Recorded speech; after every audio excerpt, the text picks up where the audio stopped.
señores diputados. Está llegando el diputado Galán. Okay.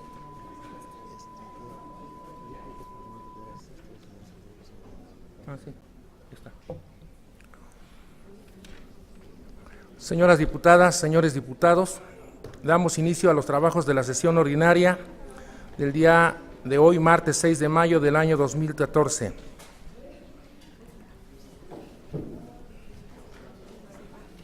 Empezamos con pase de lista, diputado. Registro de asistencia, declaramos quórum y ahora sí la toma de protesta. Solicito al diputado secretario J. Dolores López Guzmán se sirva a pasar lista de asistencia.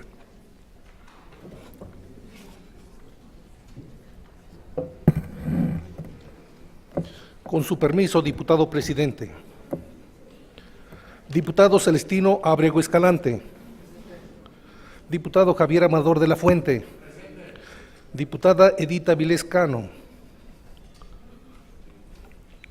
Diputado Alfredo Bejos Nicolás. Diputada Doraluz Castelán Neri. Presente. Diputado Luciano Cornejo Barrera. Presente. Diputada Imelda Cuellar Cano. Diputada Rosa Guadalupe Chávez Acosta. Diputado Antonio Chávez Barraza. Diputado Guillermo Bernardo Galán Guerrero. Diputado José Ernesto Gil Elordui. Diputada Mabel Gutiérrez Chávez. Diputada Sandra Hernández Barrera. Diputada María Gloria Hernández Madrid. Diputado J. Dolores López Guzmán, el de la voz. Diputado Humberto Alejandro Lugo Guerrero. Diputado Ramiro Mendoza Cano. Diputada María Eugenia Coradalia Muñoz Espinosa. Diputado Héctor Pedraza Holguín. Diputado Leonardo Pérez Calva. Diputado Ruperto Ramírez Vargas. Diputado Juan Carlos Robles Acosta. Diputado Miguel Ángel Romero Olivares. Diputado Jorge Rosas Ruiz. Diputado Rosalío Santana Velázquez. Diputado Ismael Gadot Tapia Benítez. Diputada María del Carmen Rocío Tello Zamorano. Diputado Víctor Trejo Carpio. Diputado José Juan Vigiano Austria. Diputado Omar Daladier Cerón Flores.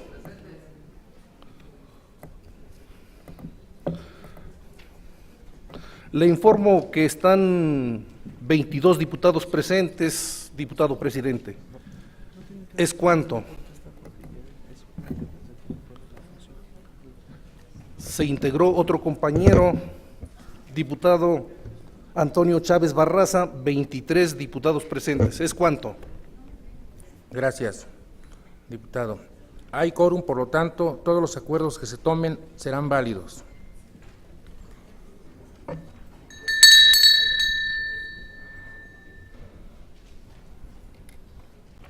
Solicito al diputado secretario Ramiro Mendoza Cano dé lectura al orden del día.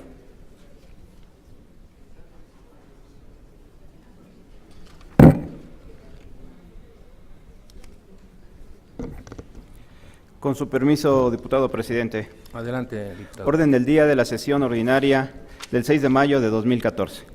Punto número 1, registro de asistencia. Punto número 2, lectura del acta de la sesión anterior. Punto número 3, lectura de los documentos en cartera. Punto número 4, lectura de la iniciativa de decreto que reforma el primer párrafo del artículo 127 de la Ley Orgánica Municipal para el Estado de Hidalgo, presentada por la diputada María Gloria Hernández Madrid y los diputados José Juan Vigiano Austria, Javier Amador de la Fuente, Juan Carlos Robles Acosta y Omar Daladier Cerón Flores, integrantes de la 62ª legislatura. Punto número 5, lectura de la iniciativa con proyecto de decreto por el cual se adiciona un artículo 16 bis a la Ley de Acceso a las Mujeres a una vida libre de violencia para el Estado de Hidalgo, presentada por el diputado Guillermo Bernardo Galán Guerrero, integrante del Grupo Legislativo del Partido Acción Nacional. Punto número 6, lectura del dictamen emitido por la Primera Comisión Permanente de Legislación y Puntos Constitucionales relativo a la iniciativa de decreto que reforma el artículo 5 del reglamento para el otorgamiento de la presea Pedro María Naya, presentada por los diputados Rosalío Santana Velázquez, Antonio Chávez Barraza, Rosa Guadalupe Chávez Acosta y Jorge Rosa Ruiz, integrantes de la 62ª legislatura. Punto número 7. Lectura del acuerdo económico emitido por la primera Comisión Permanente de Educación relativo al planteamiento realizado en sesión ordinaria con el tema Día Internacional de la Mujer. Punto número 8. Asuntos generales. Es cuanto, diputado presidente. Gracias, diputado. Se somete a su consideración el orden del día. Los diputados que estén por la afirmativa, sírvanse manifestarlo levantando la mano. Aprobado.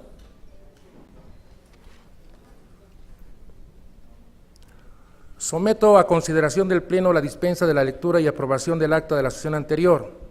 Los diputados que estén por la afirmativa, sírvanse manifestarlo levantando la mano. Aprobado.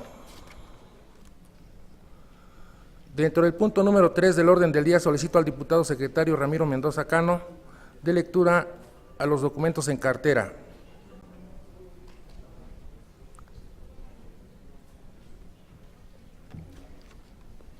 Con su permiso, diputado presidente. Documentos en cartera de la sesión ordinaria del día 6 de mayo de 2014. Oficio número 0036/2014, de fecha 11 de marzo de 2014, enviado por el Congreso del Estado de Quintana Roo, comunicando la elección de presidente y vicepresidente de la mesa directiva, que fungirá durante el segundo mes del segundo periodo ordinario de sesiones del primer año de ejercicio constitucional.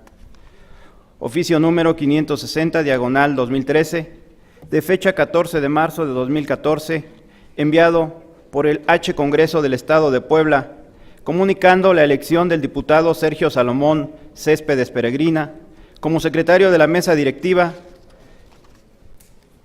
y la elección de 3 vocales que integrarán la comisión permanente para el periodo de receso comprendido del 16 de marzo al 31 de mayo de 2014. Circular número 2 de fecha 15 de marzo del año en curso, enviada por el Congreso del Estado de Aguascalientes, comunicando la clausura de los trabajos legislativos del primer periodo ordinario de sesiones del primer año de ejercicio constitucional, así como la elección de la mesa directiva que coordinará los trabajos durante el primer periodo de receso que comprendió del 16 de marzo al 29 de abril de 2014. Es cuanto, diputado presidente. Gracias, diputado Ramiro Mendoza Cano. Como los documentos son de carácter administrativo, solicito a la Secretaría de Servicios Legislativos les dé contestación. Esta 62ª legislatura se solidariza con el diputado Ramiro Mendoza Cano por la sensible pérdida de su señora madre, Nicasia Cano Islas.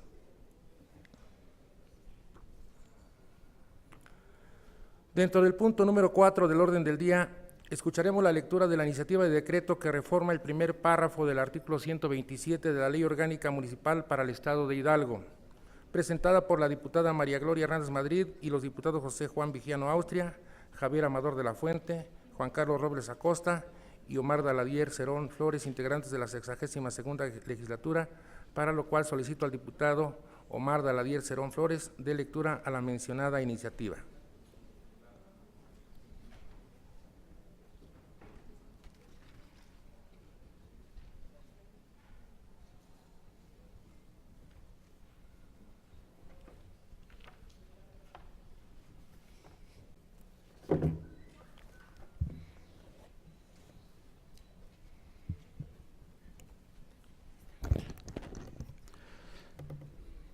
Con su permiso, diputado presidente.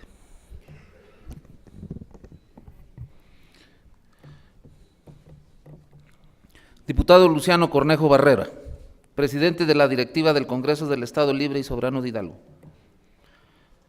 Los diputados María Gloria Hernández Madrid, Omar Daladier Cerón Flores, Javier Amador de la Fuente, Juan Carlos Robles Acosta y José Juan Vigiano Austria, integrantes de la 62ª legislatura, con fundamento en los artículos 47, fracción 2 de la Constitución Política del Estado Libre y Soberano de Hidalgo, 25, fracción cuarta y 125 de la Ley Orgánica del Poder Legislativo, nos permitimos someter a su consideración la presente iniciativa de decreto que reforma el primer párrafo del artículo 127 de la Ley Orgánica Municipal del Estado de Hidalgo con base a la siguiente exposición de motivos. Primero, el artículo 47, fracción segunda de la Constitución Política del Estado y los artículos 25, fracción cuarta y 125 de la Ley Orgánica del Poder Legislativo facultan a los diputados el derecho a iniciar leyes y decretos. Segundo, el artículo 126 de la Ley Orgánica del Poder Legislativo establece que todas las iniciativas de leyes y decretos deberán presentarse al presidente de la directiva, formulándose por escrito y firmadas por él o los autores, que deberán contener exposición de motivos en la que se expresará el objeto, utilidad y los elementos en que se fundamenten y sustenten, así como contener el proyecto del articulado, por lo que la iniciativa que se presenta reúne los requisitos citados. Tercero, que en el marco de sus facultades constitucionales, el Congreso de la Unión creó la Ley General de Protección Civil, que fue publicada en el Diario Oficial de la Federación el 6 de junio del año 2012, con la intención de establecer las bases sobre las cuales la Federación, los estados, el Distrito Federal y los municipios coordinarán sus acciones en materia de protección civil. Este cuerpo normativo establece la obligación del Estado en sus 3 órdenes de gobierno para reducir los riesgos sobre los agentes afectables y llevar a cabo las acciones necesarias para la identificación y el reconocimiento de la vulnerabilidad de las zonas bajo su jurisdicción, siendo de particular relevancia los conceptos de gestión integral de riesgo e instrumentos financieros de gestión de riesgos, dado que los primeros se refieren al conjunto de acciones encaminadas a la identificación, análisis, evaluación, control y reducción de los riesgos que involucra a los 3 niveles de gobierno, lo que facilita la realización de acciones dirigidas a la creación e implementación de políticas públicas, estrategias y procedimientos integrados al logro de pautas de desarrollo sostenible, siendo evidente que el Atlas Municipal de Riesgos forma parte de este tipo de acciones. Además, el segundo contempla los programas y mecanismos de financiamiento y cofinanciamiento con el que cuenta el gobierno federal para apoyar a las instancias públicas de las entidades federativas en la ejecución de proyectos y acciones derivadas de la gestión integral de riesgos para la prevención y atención de situaciones de emergencia, por lo que el Atlas Municipal de Riesgos se erige en uno de los factores condicionantes para acceder al financiamiento federal, aludido en materia de protección civil. Cuarto, en el plano nacional, el derecho humano al desarrollo social en la especie vivienda segura y digna se encuentra reconocido por la correlación de los artículos 1 y 4 de la Constitución General de la República. En el ámbito del derecho internacional de protección a la persona humana, de observancia obligatoria para el Estado mexicano, se considera en diversos instrumentos internacionales que toda persona tiene derecho a que su salud sea preservada por medidas relativas a la vivienda y que los estados deben adoptar en el plano nacional todas las medidas necesarias para la realización del derecho al desarrollo y garantizarán, entre otras cosas, la igualdad de oportunidades para todos en cuanto al acceso a la vivienda.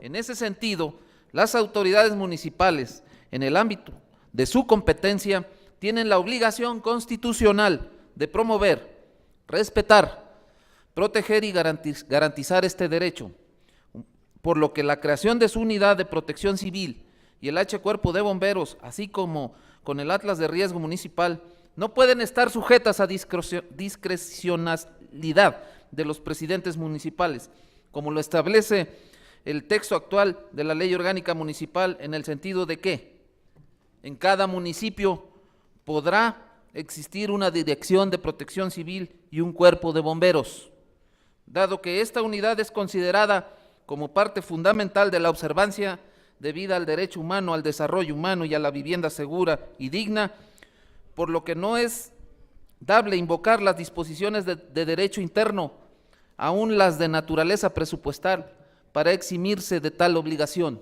Quinto, derivado de lo establecido por la Ley General de Protección Civil, los gobernadores de los estados y los presidentes municipales tendrán dentro de su jurisdicción la responsabilidad sobre la integración y funcionamiento de los sistemas de protección civil, conforme a lo que ella misma establezca, así como la legislación local correspondiente que, en el caso de nuestro estado, es la Ley de Protección Civil, que refiere que en cada uno de los municipios deberá establecerse un Consejo de Protección Civil con la finalidad de elaborar planes y programas para la prevención, auxilio, atención de riesgos y gestión de emergencias, para dar apoyo inmediato a la población, por lo que uno de los instrumentos indispensables con los que deben contar todos los municipios del estado en materia de protección civil es precisamente su atlas de riesgo para el funcionamiento adecuado de su sistema municipal de protección civil, dado que la información que éste contiene alimenta a sus correspondientes estatales y nacionales. Luego, la responsabilidad de crearlo o actualizarlo no es menor, aun cuando la responsabilidad continúe siendo del presidente municipal. Será por derivación de sus funciones que áreas especializadas se encarguen de esta tarea, de tal suerte que su omisión les puede ser directamente atribuible y en consecuencia sancionada. En razón de lo citado, nos permitimos someter a su consideración la presente iniciativa de decreto, que reforma el primer párrafo del artículo 127 de la Ley Orgánica Municipal del Estado de Hidalgo. Artículo único. Se reforma el primer párrafo del artículo 127 de la Ley Orgánica Municipal del Estado de Hidalgo para quedar como sigue. Artículo 127. En cada municipio deberá contar con una dirección de protección civil y podrá crear un cuerpo de bomberos como órgano operativo de dicha dependencia de protección civil, que estará bajo el mando del presidente municipal, el que acatará las órdenes que el gobernador del estado le transmita en aquellos casos de contingencia o de emergencia que se presenten en el municipio por fenómenos hidrometeorológicos, geológicos, químico-tecnológicos, sanitario-ecológicos, socio-organizativos y o cualquier otro fenómeno perturbador, transitorio, único. El presente decreto entrará en vigor al día siguiente de su publicación en el periódico oficial del Estado de Hidalgo. Pachuca de Soto, Hidalgo, a 2 de mayo del año 2014. Atentamente, diputada María Gloria Hernández Madrid, diputado José Juan Vigiano Austria, diputado Javier Amador de la Fuente, diputado Juan Carlos Robles Acosta, diputado Omar Daladier Cerón Flores. Es cuanto, presidente. Gracias, diputado. Solicito a la Secretaría turne la iniciativa a la primera Comisión Permanente de Legislación y Puntos Constitucionales para su análisis y dictamen correspondiente. Continuando con el desahogo de los puntos del orden del día, solicito al diputado Guillermo Bernardo Galán Guerrero dé lectura a la iniciativa con proyecto de decreto por el cual se adiciona un artículo 16 bis a la Ley de Acceso a las Mujeres a una Vida Libre de Violencia para el Estado de Hidalgo, presentada por el diputado Guillermo Bernardo Galán Guerrero, integrante del Grupo Legislativo de Acción Nacional, el Partido Acción Nacional. Gracias, con su venia, diputado presidente. Adelante, diputado. El que suscribe, diputado Guillermo Bernardo Galán Guerrero, en ejercicio de las facultades que me confieren los artículos 47, fracción segunda, de la Constitución Política del Estado de Hidalgo, 25, fracción cuarta, 124, fracción segunda de la Ley Orgánica del Poder Legislativo de la entidad, me permito presentar a consideración de esta soberanía la siguiente iniciativa con proyecto de decreto por la cual se adiciona un artículo 16 bis a la Ley de Acceso a las Mujeres a una Vida Libre de Violencia para el Estado de Hidalgo, al tenor de la siguiente exposición de motivos. Primero, la violencia contra las mujeres y niñas es una de las violaciones de derechos humanos más generalizadas. Según un estudio mundial de la Organización Mundial de Salud realizado en 2013, el 35% de las mujeres de todo el mundo ha sufrido violencia física y o sexual. Sin embargo, algunos estudios nacionales demuestran que hasta el 70% de las mujeres ha experimentado violencia física o sexual por parte de un compañero sentimental durante su vida. La Organización de las Naciones Unidas define como violencia contra las mujeres como todo acto que tenga o pueda tener como resultado un daño o sufrimiento físico, sexual o psicológico, así como las amenazas de tales actos, la coacción o la privación arbitraria de la libertad. Segundo, por los graves daños que conlleva que puedan llegar a ser fatales, la violencia familiar es un problema de salud pública que representa un obstáculo fundamental para la consolidación efectiva de las formas de convivencia social, democrática y con pleno ejercicio de los derechos humanos. Brindar identidad a las víctimas de este fenómeno permitirá que las instituciones puedan mejorar el desarrollo de los programas, acciones o políticas de prevención y atención. Tercero, la encuesta nacional sobre la dinámica de relaciones en los hogares 2011, desarrollada por el Instituto Nacional de Estadística y Geografía, INEGI, la cual recaba datos sobre lo ocurrido hasta un año antes de su aplicación, señala que en el país más de 5 millones de mujeres fueron violentadas de manera física. Nuestra entidad presentó poco más de 134,000 de estos casos. Cuarto, a finales del año pasado, el INEGI señalaba que en el país 63 de cada 100 mujeres mayores de 15 años ha sufrido algún tipo de violencia emocional, económica, física o sexual. Y por desgracia, nuestra entidad se encuentra entre las primeras 5 con prevalecencia en estos casos. 32 de cada 100 mujeres afirma haber sido víctima de algún tipo de violencia. Y de acuerdo con el Consejo Estatal de Población, COESPO, el 87.7% de las mujeres en Hidalgo sufren de violencia emocional. Esta institución también señala que en la entidad la violencia económica prevalece con 51%, física el 17.9% y la de tipo sexual registró 18,102 agresiones en 2013. Quinto, la Convención sobre la eliminación de todas las formas de discriminación contra la mujer señala que en México es imperante lograr que los profesionales encargados de la prevención y atención de la violencia familiar se encuentren plenamente sensibilizados y puedan atender y canalizar de inmediato todas las formas de violencia contra las mujeres. Mejorar en la aplicación o protocolización de las medidas para la atención a víctimas permitirá que los responsables sean plenamente capaces de apoyar de forma eficaz ante estos episodios, además del mediano plazo. Esta medida busca que bajo ningún motivo haya omisiones en las quejas de violencia, que los responsables puedan ser identificados plenamente y que las víctimas puedan ser informadas sobre sus derechos. Sexto, garantizar una vida libre de violencia requiere la capacitación y la aplicación de protocolos con perspectiva de género que los servidores públicos municipales, sobre todo los cuerpos de seguridad, pues en un alto porcentaje son ellos los primeros en acudir ante episodios de violencia familiar, para lograr que utilicen estas herramientas en beneficio de las víctimas y así se deje de actuar desde una posición conservadora, misma que solo limita su pleno acceso a los derechos que les son reconocidos plenamente en la Ley de Acceso a las Mujeres a una vida libre de violencia para el Estado de Hidalgo. Séptimo, la presente reforma busca que el personal al interior de los ayuntamientos pueda ofrecer servicios de atención, protección, orientación y acompañamiento adecuados a quienes se encuentran involucrados en situaciones de violencia familiar o sexual. Por lo anteriormente expuesto, me permito presentar ante esta soberanía el siguiente proyecto de decreto por el cual se adiciona un artículo 16 bis a la Ley de Acceso de las Mujeres a una vida libre de violencia para el Estado de Hidalgo. Artículo único, se adiciona un artículo 16 bis a la Ley de Acceso de las Mujeres a una vida libre de violencia para el Estado de Hidalgo, para quedar como sigue. Artículo 16 bis.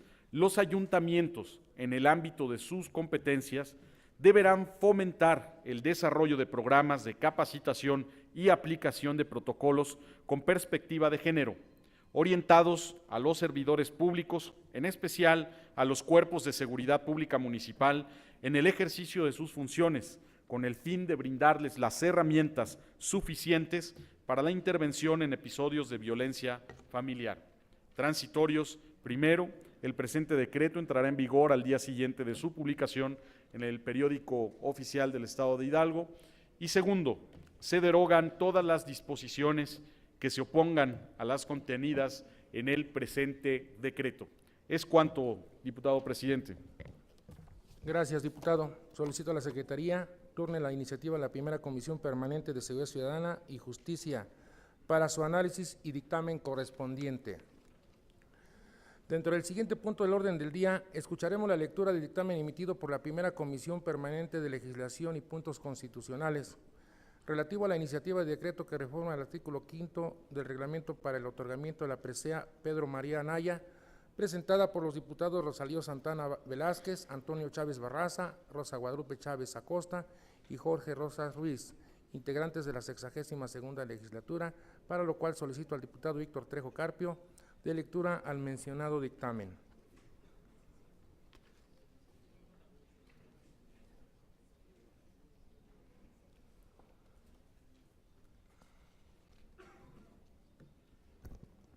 Con su permiso, diputado presidente.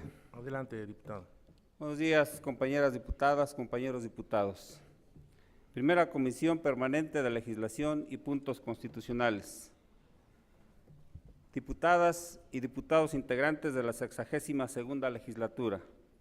A las y los diputados Edith Avilés Cano, Víctor Trejo Carpio, Imelda Cuellar Cano, Humberto Alejandro Lugo Guerrero, Guillermo Bernardo Galán Guerrero, Jorge Rosas Ruiz, Leonardo Pérez Calva y María Gloria Hernández Madrid, integrantes de la primera Comisión Permanente de Legislación y Puntos Constitucionales, con fundamento en lo dispuesto por los artículos 75, 77, fracción segunda, 79, 85 y demás relativos y aplicables de la Ley Orgánica del Poder Legislativo del Estado de Hidalgo, nos fue turnada la iniciativa de decreto que reforma el artículo 5 del reglamento para el otorgamiento de la presea Pedro María Anaya, presentada por la y los diputados Rosalío Santana Velázquez, Antonio Chávez Barraza, Rosa Guadalupe Chávez Acosta y Jorge Rosa Ruiz, por lo que nos permitimos realizar el presente estudio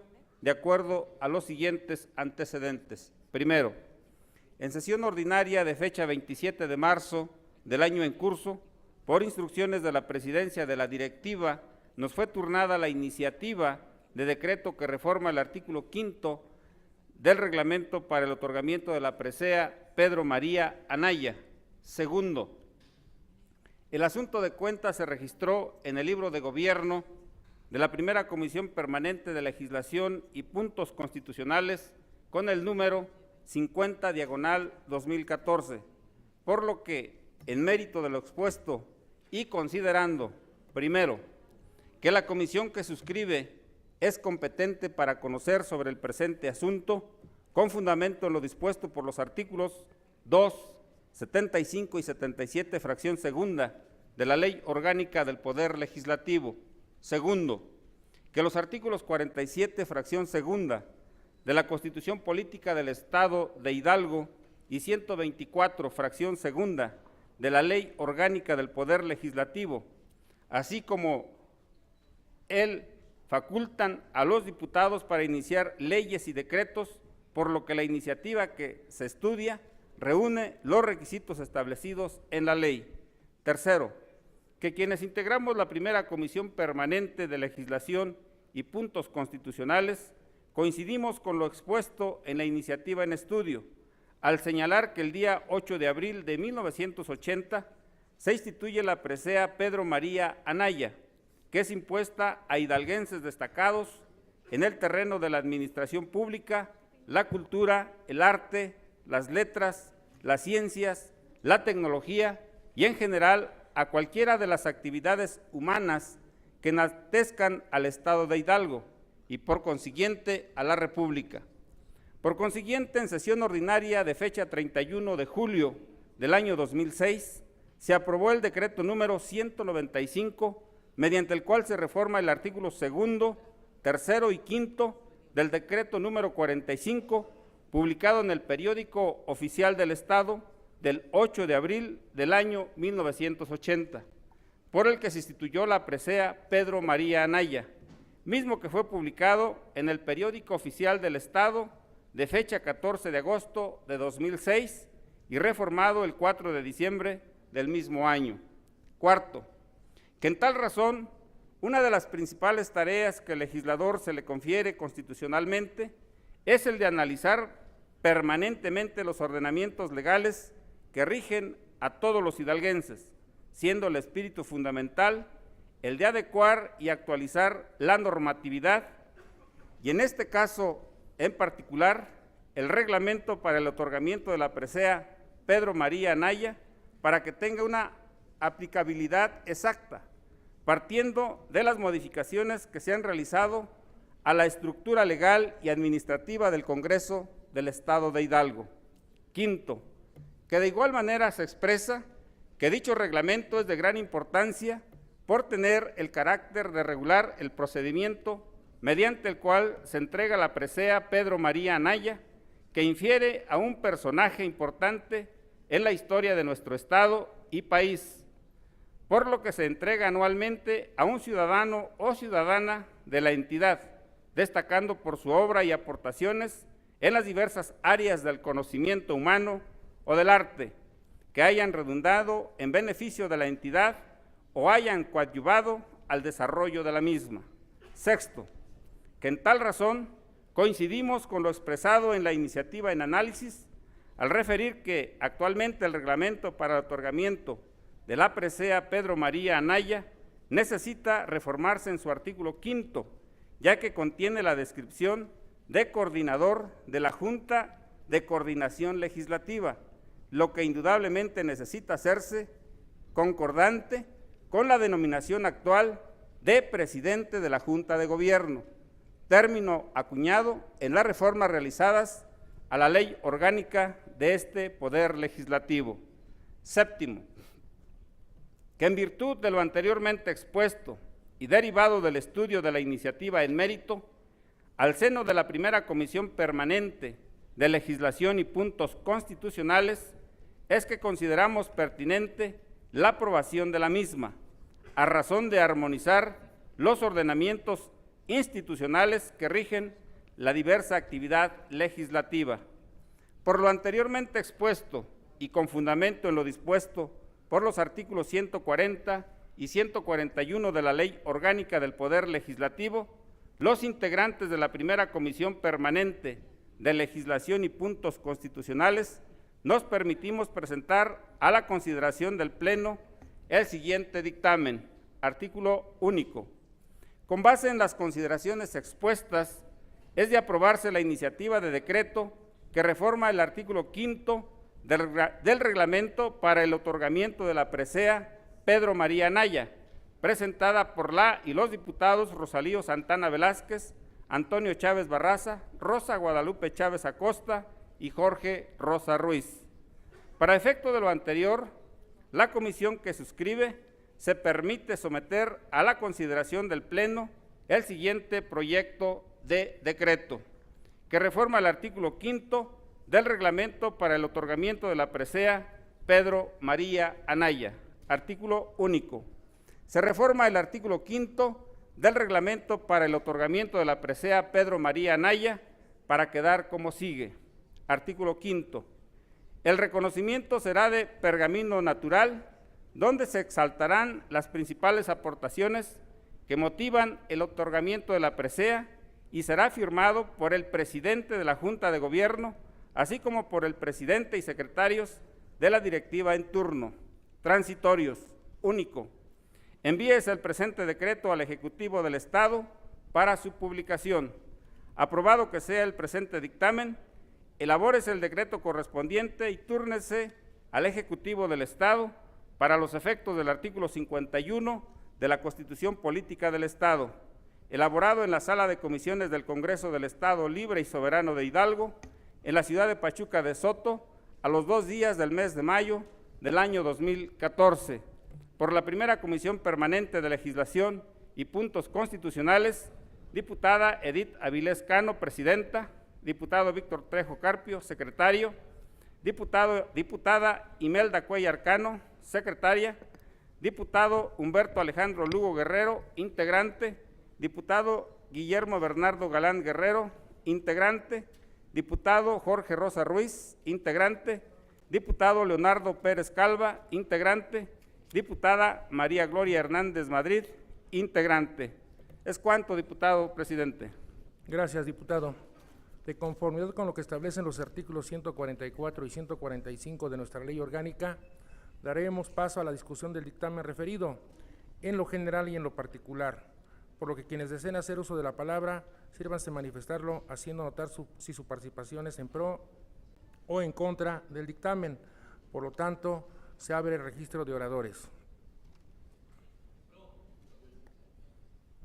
En pro.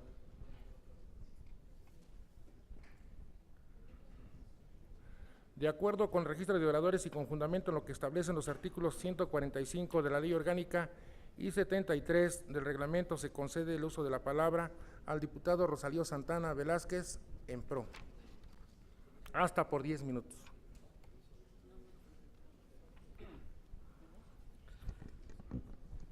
Con su permiso, diputado presidente. Adelante, diputado. Compañeras diputadas, compañeros diputados, medios de comunicación, público en general. La principal actividad legislativa que como diputados nos faculta la ley es la de realizar reformas y modificaciones a la Constitución Política del Estado, a la legislación secundaria, así como a aquellos ordenamientos jurídicos que rigen el quehacer legislativo, lo que invariablemente permitirá que contemos con las herramientas jurídicas adecuadas para realizar un eficiente trabajo legislativo que redunde en beneficios para las y los hidalguenses. En tal razón, hago uso de esta tribuna para manifestar mi voto a favor del dictamen que emite la Comisión de Legislación y Puntos Constitucionales, mediante el cual se reforma el artículo 5 del reglamento para el otorgamiento de la presea Pedro María Anaya, ordenamiento jurídico mediante el cual se regula el procedimiento para otorgar dicha presea a la o al hidalguense de conformidad con los méritos realizados y que haya trascendido y puesto en lo alto el nombre de nuestra entidad. En ese sentido, la actual Ley Orgánica del Poder Legislativo y su reglamento ha mantenido un constante dinamismo para fortalecer los trabajos legislativos. Un aspecto es el que se refiere a la denominación de sus órganos de gobierno, caso particular el del presidente de la Junta de Gobierno, denominación que actualmente se encuentra vigente, por lo que resulta indispensable actualizar dicha denominación en el reglamento para el otorgamiento de la presea Pedro María Anaya, que infiere a Coordinador General de la Junta de Coordinación Legislativa, denominación que ha quedado en desfase. En tal razón, diputadas y diputados, solicito su voto a favor del dictamen que se ha dado cuenta y con ello estemos siempre en la posibilidad de actualizar los ordenamientos jurídicos que den certeza al actuar legislativo. Es cuanto, diputado presidente. Gracias, diputado. Con fundamento en lo que establece el artículo 161 de la Ley Orgánica del Poder Legislativo, esta presidencia pregunta si se encuentra suficientemente discutido el dictamen que nos ocupa. De ser así, sírvanse manifestarlo levantando la mano. Gracias. Suficientemente discutido. Con fundamento en lo que establecen los artículos 169, fracción 1, inciso A, y 170 de la Ley Orgánica del Poder Legislativo, someteremos a su consideración en lo general y en lo particular el dictamen que hemos escuchado y lo haremos en forma nominal de la manera acostumbrada, a favor, en contra o abstención, para lo cual pido a la Secretaría tome nota de los votos e informe a esta presidencia el resultado. María del Carmen Rocío Tello Zamorano, a favor. Ismael Gadot Tapia Benítez, a favor. Robles Acosta Juan Carlos, a favor. Miguel Ángel Romero Olivares, a favor. Omar Daladier Cerón Flores, a favor. Víctor Trejo Carpio, a favor. Diputada María Eugenia Coradalia Muñoz Espinosa, a favor del dictamen. Hernández Barrera Sandra, a favor.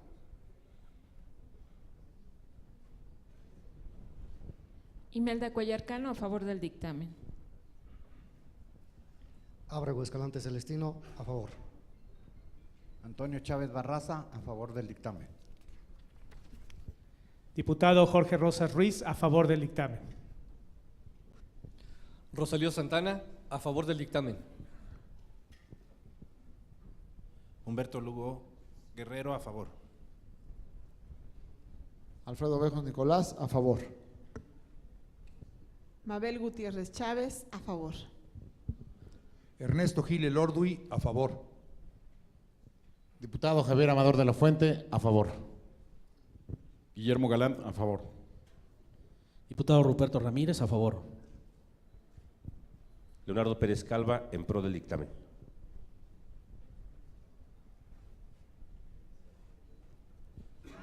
Ramiro Mendoza Cano, a favor.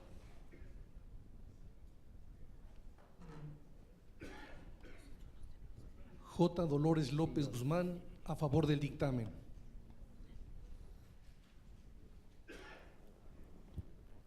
Dora Luz Castellaneri, a favor. Luciano Cornejo Barrera, a favor.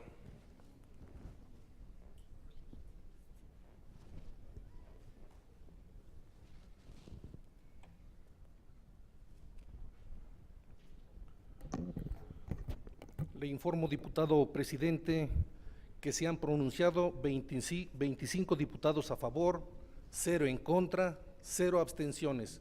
¿Es cuánto? Gracias. Aprobado por unanimidad. Una vez que ha sido aprobado, solicito a la Secretaría que por conducto de la Secretaría de Servicios Legislativos se elabore el decreto correspondiente y se envíe al Ejecutivo de la entidad para los efectos del artículo 51 de la Constitución Política.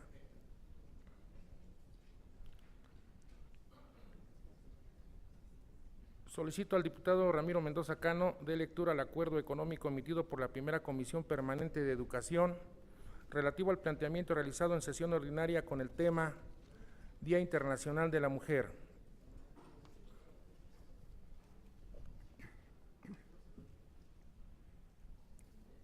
Con su permiso, diputado presidente. Adelante, diputado. Diputados integrantes de la 62ª legislatura. Agradezco las muestras de afecto y cariño por el fallecimiento de mi señora madre. Esto nos alienta y fortalece en este momento.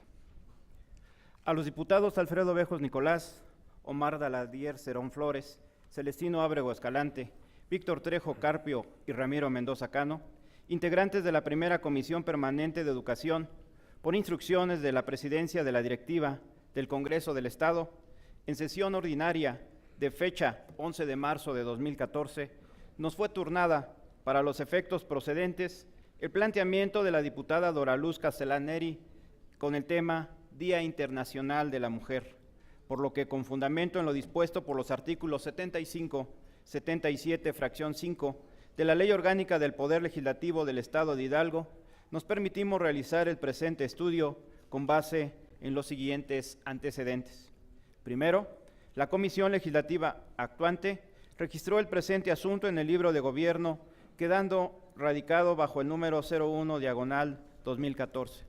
Segundo, dentro del planteamiento, la diputada dijo: el Día Internacional de la Mujer se comenzó a celebrar por la Organización de las Naciones Unidas el 8 de marzo de 1975 y surgió a raíz de los diversos movimientos obreros feministas que florecieron en América del Norte y Europa a finales del siglo XX. Con el paso del tiempo, este día ha dejado de ser solamente una conmemoración para convertirse en una jornada de reconocimiento al arduo trabajo realizado por un sinnúmero de mujeres a lo largo del tiempo en una intensa lucha por lograr la igualdad de género. Tercero, siguiendo con su intervención manifestó: en Hidalgo, el titular del Poder Ejecutivo y la presidencia del patronato del DIF en el Estado han trabajado desde el inicio de su gestión de manera incansable, cimentando los trabajos pertinentes para diseñar estrategias públicas que permitan prevenir, atender, sancionar hasta la total erradicación, la discriminación y la violencia en contra de las mujeres. Ello mediante diversas acciones, como lo son la capacitación de funcionarios en temas como derechos humanos, género y justicia. Cuarto, también dijo, sin embargo, y a pesar de todo el trabajo realizado, aún se puede ver en algunas zonas rurales de nuestro estado que las mujeres viven un trato de exclusión y discriminación por su género, el cual es argumentado por los mal llamados usos y costumbres, los cuales transgreden en su mayoría de las veces a los derechos humanos, pues simplemente deberían de ser, como su nombre lo dice, costumbres sociales que se han venido transmitiendo de generación en generación, como lo son tradiciones, celebraciones, rituales, ceremonias, indumentaria, supersticiones, reglamentos, hábitos, sistemas normativos, formas de gobierno, prácticas políticas, entre otras, y las cuales están aceptadas dentro del artículo 2 de la Constitución Política de nuestro país. Quinto, asimismo dijo que en muchas comunidades se violan los derechos humanos, sobre todo de las mujeres, quienes en algunos casos no reciben el mismo trato que los hombres, al no tener acceso a la educación o a ser forzadas a casarse en matrimonios arreglados o a vivir en poligamia, situación que los encamina a padecer discriminación, violencia familiar o simplemente ser relegadas en el ámbito doméstico, sin tener voz ni voto en sus comunidades. Por lo que resulta muy importante el dar a conocer los derechos de las mujeres, principalmente en los pueblos y comunidades indígenas, esto con el fin de que no se vulneren los derechos humanos, respetando la autonomía indígena. Sexto, por lo que solicitó se hiciera un exhorto a la Secretaría de Educación Pública del Gobierno del Estado para que realice campañas permanentes de sensibilización dentro de los planteles escolares de educación básica, dando a conocer los derechos que las mujeres y las niñas tienen a disfrutar una vida plena, una vida de respeto y dignidad como personas en desarrollo, a través de la impartición de pláticas, talleres, conferencias, debates, distribución de folletos, con la finalidad de combatir la desigualdad de género, los matrimonios forzados a temprana edad y la violencia o intimidación, así como los embarazos prematuros. Y, considerando, primero, que el artículo 134 de la Ley Orgánica del Poder Legislativo del Estado de Hidalgo establece que el Congreso, en vía de acuerdo económico, puede resolver cualquier asunto que se someta a su consideración cuando para ello no se requiera la aprobación de una ley o decreto. Segundo, que las acciones emprendidas en la presente administración han sido un detonante para cerrar la brecha de desigualdad social y se han convertido en los principales impulsores de las diversas acciones que garantizan la igualdad entre hombres y mujeres, propiciando una sociedad más justa y equitativa a través del trabajo interinstitucional, con el cual se ha podido llevar a cabo una armonización legislativa sobre la equidad y perspectiva de género, al promover las reformas al Código Penal y procedimientos penales del Estado, en donde destaca la incorporación de la tipificación del feminicidio como un delito. Tercero, que el Consejo General de Planeación para la Agenda de Género se encuentra establecido dentro del Programa Sectorial de Planeación, Desarrollo Regional y Metropolitano 2011-2016, cuyo principal objetivo es impulsar la equidad real entre hombres y mujeres, en todas las acciones realizadas por los tres poderes de gobierno, erradicando toda forma de desigualdad con el fin de garantizar el ejercicio pleno de los derechos humanos. Cuarto, que la violencia contra mujeres y niñas es una violación grave de los derechos humanos. Su impacto puede ser inmediato como de largo alcance. Incluye múltiples consecuencias físicas, sexuales, psicológicas e incluso mortales para mujeres y niñas. Afecta negativamente el bienestar de las mujeres e impide su plena participación en la sociedad. Además de tener consecuencias negativas para las mujeres, la violencia también impacta su familia, comunidad y el país, los altos costos asociados que comprenden desde un aumento en gastos de atención de salud y servicios jurídicos a pérdidas de productividad, impactan en presupuestos públicos nacionales y representan un obstáculo al desarrollo.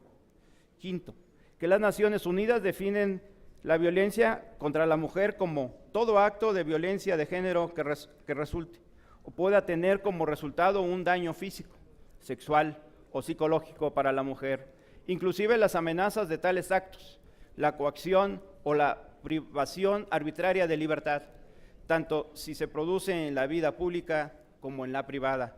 Sexto, que el derecho de las mujeres a vivir sin violencia está consagrado en los acuerdos internacionales, como la Convención sobre la Eliminación de todas las formas de discriminación contra la mujer, en especial a través de sus recomendaciones generales número 12 y 19 y de la Declaración sobre la Eliminación de la Violencia contra la Mujer de las Naciones Unidas. Séptimo, que de conformidad por lo establecido en el artículo 2 de la Ley de Acceso de las Mujeres a una Vida Libre de Violencia para el Estado de Hidalgo, el Estado garantizará la prevención, la atención, la sanción y erradicación de las modalidades y tipos de violencia contra las mujeres en el ámbito público y privado, así como promover su desarrollo integral en concordancia con la legislación nacional de la materia y con los instrumentos internacionales suscritos y ratificados por los Estados Unidos mexicanos. Octavo, que es a través de la educación que se puede poner fin a la marginación y discriminación que sufren algunas mujeres y de este modo garantizar el pleno respeto a sus derechos humanos. Con base a las consideraciones antes vertidas y con fundamento en lo establecido por los artículos 133, 134, 136, 37, 38 y demás relativos y aplicables de la Ley Orgánica del Poder Legislativo, la primera Comisión Permanente de Educación se permite someter a consideración del Pleno el siguiente acuerdo económico. Primero, los diputados integrantes de la 62ª Legislatura del Estado Libre y Soberano de Hidalgo exhortamos a la Secretaría de Educación Pública del Gobierno del Estado para que, de acuerdo a su presupuesto, siga realizando campañas permanentes de sensibilización dentro de los planteles escolares de educación básica para dar a conocer los derechos que las mujeres y las niñas tienen a disfrutar una vida plena, una vida de respeto y dignidad como personas en desarrollo, a través de la impartición de pláticas, talleres, conferencias, debates, distribución de folletos, con el propósito de combatir la desigualdad de género, los matrimonios forzados a temprana edad y la violencia o intimidación, así como los embarazos prematuros. Segundo, a efecto de lo anterior, gire ese oficio al titular anteriormente mencionado, anexando copia del presente instrumento para los efectos precisados, elaborado en la Sala de Comisiones del Congreso del Estado Libre y Soberano de Hidalgo, en la ciudad de Pachuca de Soto, Hidalgo, a los 29 días del mes de abril del año 2014. Primera Comisión Permanente de Educación, diputado Alfredo Bejo Nicolás, presidente, diputado Omar Dalarier Cerón Flores, secretario, diputado Celestino Ábrego Escalante, secretario, diputado Víctor Trejo Carpio, integrante, y diputado Ramiro Mendoza Cano, integrante. Es cuanto, diputado presidente. Gracias, diputado. De conformidad con lo que establecen los artículos 132, 137 y 138 de nuestra ley orgánica, daremos paso a la discusión del acuerdo referido en lo general y en lo particular, por lo que quienes deseen hacer uso de la palabra, sírvanse manifestarlo haciendo notar si su participación es en pro o en contra del acuerdo. Por lo tanto, se abre el registro de oradores. Diputada.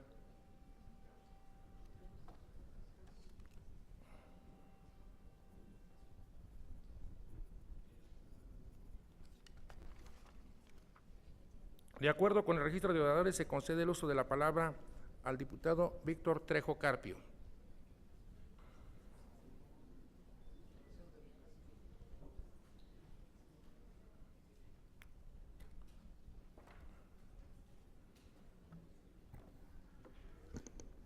Con su permiso, diputado presidente.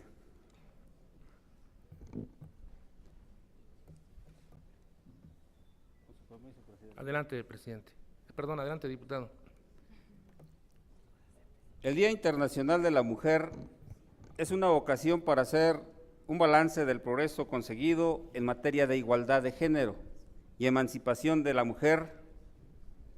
A pesar de los avances logrados, todavía estamos lejos de conseguir la igualdad de género en el mundo, porque no hay ni un solo país donde se haya alcanzado una igualdad completa y el disfrute pleno de los mismos derechos. En los últimos años ha habido avances significativos con base a las convenciones y tratados internacionales, entre los cuales destacan las aportaciones en materia legislativa al reconocer a las mujeres como sujetas de derecho y a la violencia que se ejerce contra ellas como una violación a los derechos humanos, un delito sancionable y un producto de la desigualdad de género construida socialmente. Sin embargo, muchas personas no reconocen y mucho menos respetan los derechos de las mujeres. Cualquier persona, independientemente de su edad, sexo, religión, cultura, raza, origen y característica física, posee el valor universal de la dignidad y de ella nacen todos los derechos que le permitirán vivir y desarrollarse plenamente como hombre o mujer. Ser persona le otorga una dignidad y cualquier acto que denigre, ofenda, maltrate, humille, exponga, restrinja la libertad y la autonomía, está alterando la dignidad y el desarrollo integral de ese ser humano.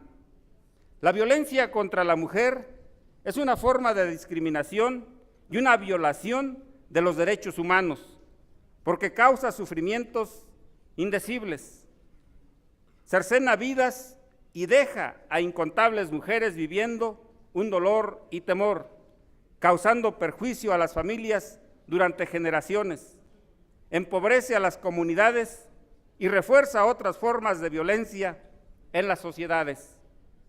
La violencia contra la mujer les impide alcanzar su plena realización personal, restringe el crecimiento económico y obstaculiza el desarrollo.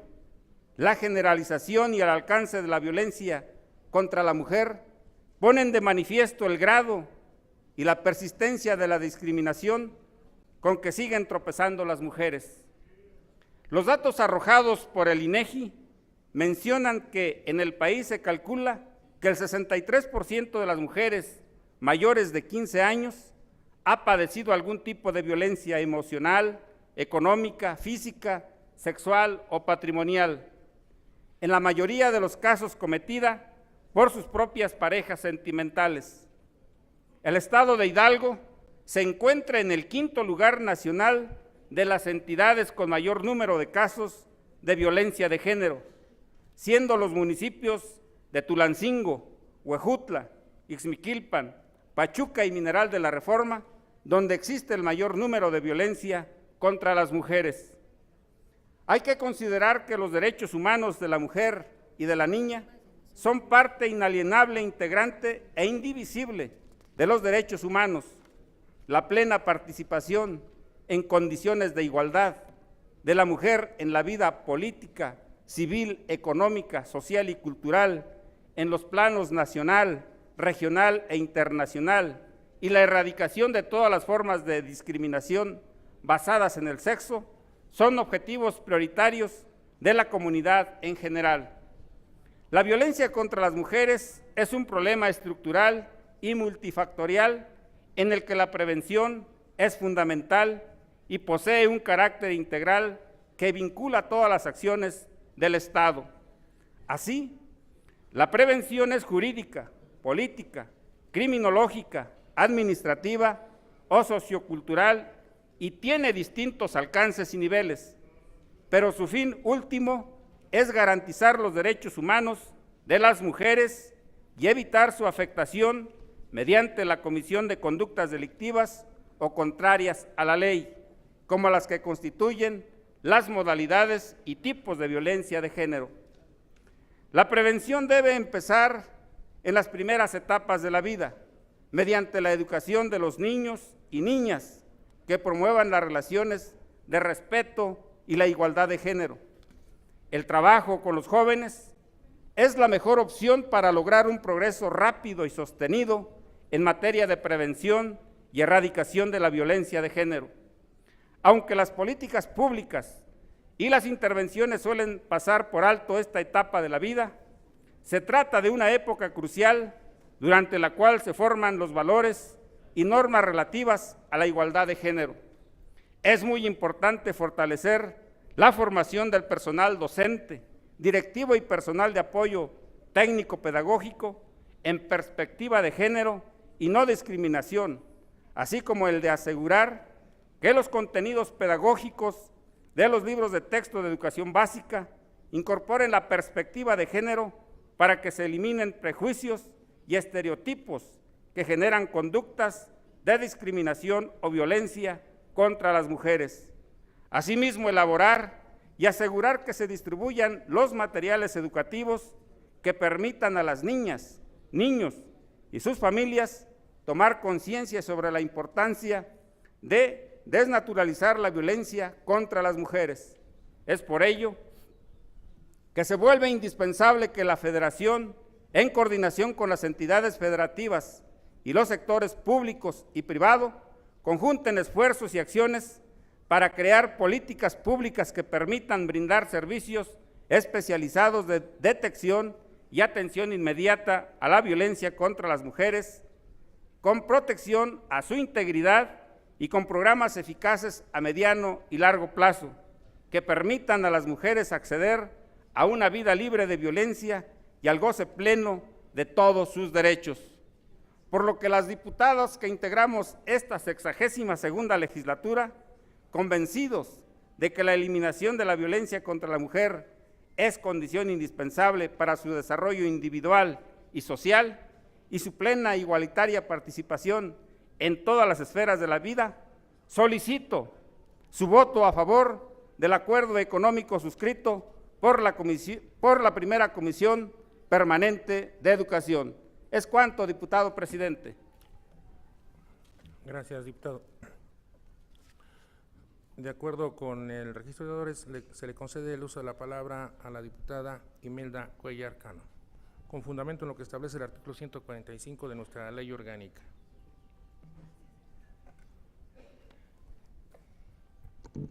Con su venia, diputado presidente. Adelante, diputada. Compañeras y compañeros diputados de esta legislatura, medios de comunicación, amable público que hoy nos acompaña. La situación de las mujeres en nuestro país ha cambiado. Su participación en los ámbitos económico, político, cultural y profesional es más notoria.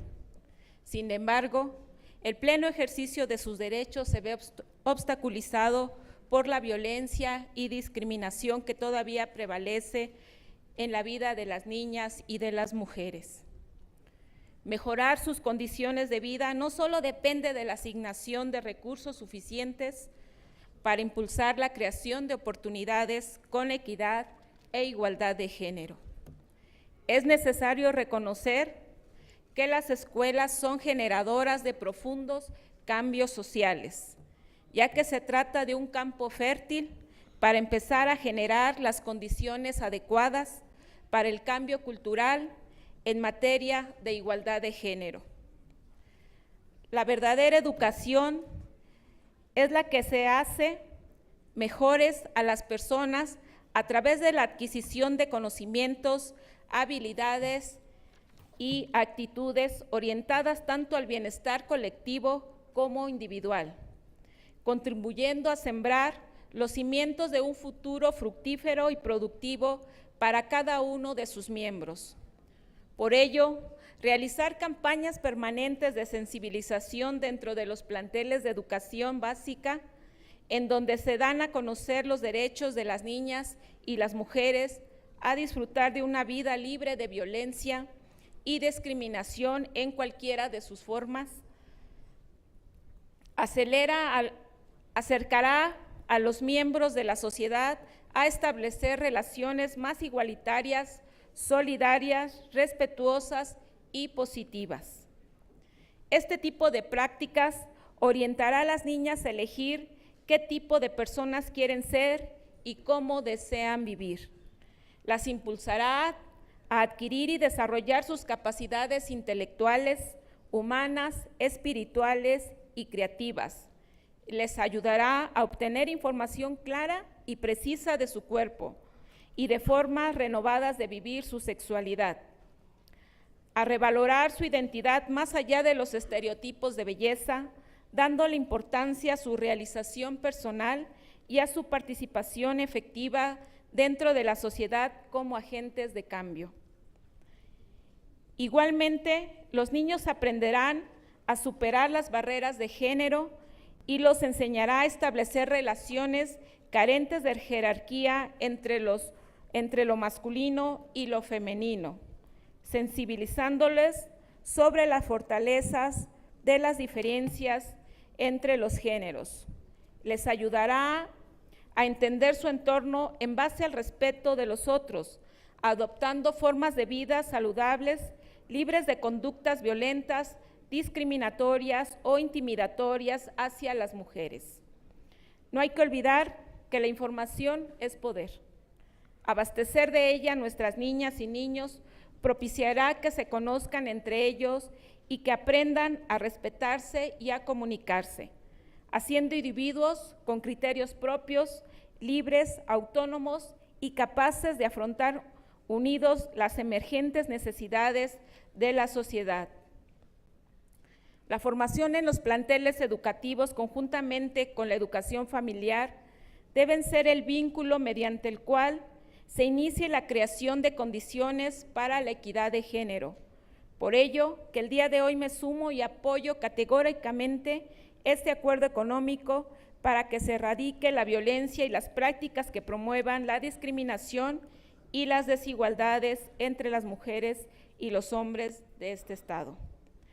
Es por ello que hoy pido a todos ustedes su voto a favor del acuerdo que ha sido planteado. Es cuanto, diputado presidente. Gracias, diputada. Con fundamento en lo que establece el artículo 161 de la Ley Orgánica del Poder Legislativo, esta presidencia pregunta al Pleno si se encuentra suficientemente discutido el acuerdo que nos ocupa. De ser así, sírvanse manifestarlo levantando la mano. Suficientemente discutido. Con fundamento en lo que establecen los artículos 166 y 168, fracción 1 de la Ley Orgánica del Poder Legislativo, someteremos a su consideración en lo general y en lo particular el acuerdo que hemos escuchado. Los diputados que estén a favor del acuerdo, sírvanse manifestarlo levantando la mano.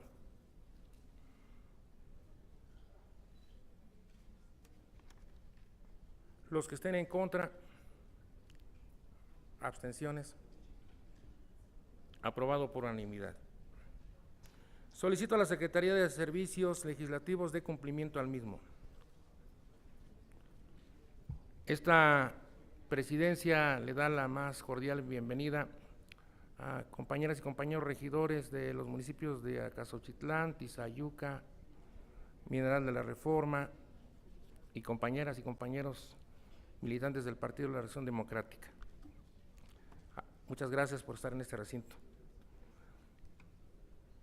Dentro del siguiente punto del orden del día trataremos el relativo a los asuntos generales, por lo que solicito a los diputados secretarios den cuenta de los asuntos registrados.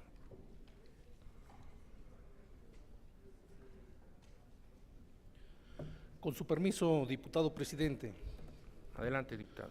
Se registró el diputado Javier Amador de la Fuente con el tema exhorto a la Secretaría de Economía, otorgamiento de microcréditos.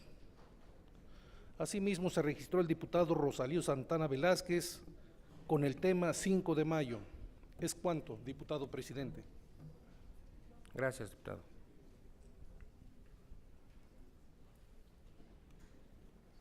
Con su permiso, diputado presidente. Adelante, diputado. Se registró el diputado Luciano Cornejo Barrera con el tema Plan Estratégico para Infraestructura 2014-2018. Así también se registró la diputada María Eugenia Coradalia Muñoz Espinosa con el tema Educación de Hidalguenses. Es cuanto, señor presidente. Gracias, diputado. Se concede el uso de la palabra al diputado Javier Amador de la Fuente, del Partido Revolucionario Institucional, hasta por 10 minutos.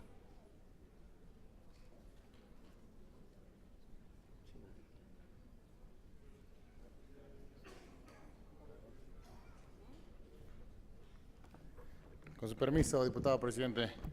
Tiene el uso de la palabra, diputado. Buenas tardes, tengan todos ustedes, compañeras y compañeros diputados, medios de comunicación, público en general.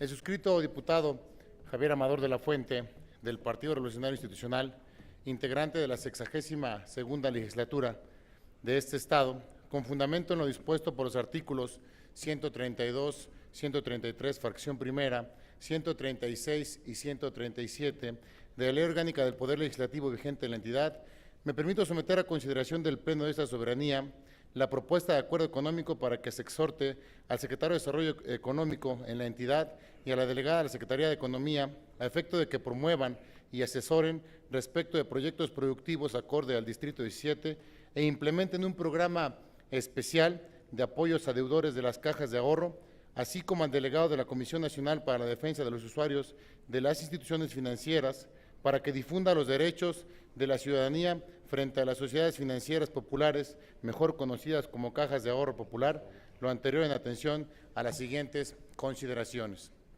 Primero, de acuerdo con la información de la Comisión Nacional Bancaria y de Valores, las sociedades financieras populares son entidades de microfinanzas, constituidas como sociedades anónimas de capital variable, que operan mediante la autorización de la Comisión Nacional Bancaria y de Valores, estando facultadas para prestar servicios tanto a sus socios como a sus clientes, en los términos de la Ley de Ahorro y Crédito Popular, y entre otras cosas, pueden recibir depósitos, expedir y operar tarjetas de débito y tarjetas recargables y otorgar préstamos o créditos a sus clientes, entre otras actividades.